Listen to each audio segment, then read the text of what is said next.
সরস্বতী পুজো মানে শুধু বই আর পড়াশোনা নয়। এই একটা দিন একটা পরিবারের মনে এমন কিছু স্মৃতি তৈরি করে যা সারা জীবন থেকে যায়।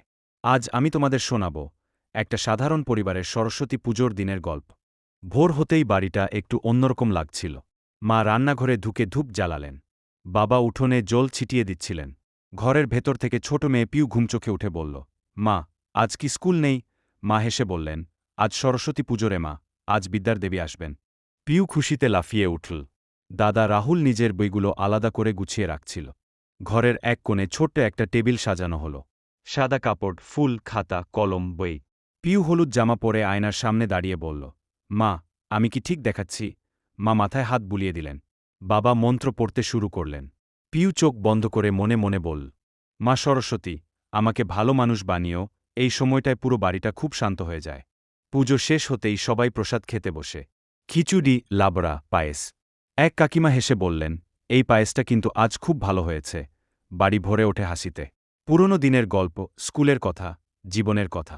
দুপুরের পর বাবা বললেন, আজ পুজোর দিন, চলো একটু ঘুরে আসি। পিউ খুশিতে হাততালি দিল। সবাই বাসে উঠল পাশের শহরের দিকে। পিউ জানালার বাইরে তাকিয়ে দেখে রঙিন দোকান, বেলুন, ফুচকার গন্ধ। ওরা গেল বইমেলায়। পিউ একটা গল্পের বই কিনল। রাহুল কিনল পেন। এরপর সবাই গেল পার্কে। বাচ্চারা দোলনায় খেলছে। বাবা মা বেঞ্চে বসে কথা বলছেন। পিউ আইসক্রিম খেতে খেতে বলল, এই দিনটা যেন আর শেষ না হয়। মা হেসে বললেন, এই দিনগুলোই তো জীবনের আসল সুখ। ফেরার সময় সূর্য ডুবছে। বাড়ি ফিরে সন্ধ্যার আরতি শুরু হয়। প্রদীপের আলোয় মায়ের মুখ উজ্জ্বল। বাবা শান্ত গলায় বললেন, পরিবার একসাথে থাকলেই সব পুজো পূর্ণ হয়।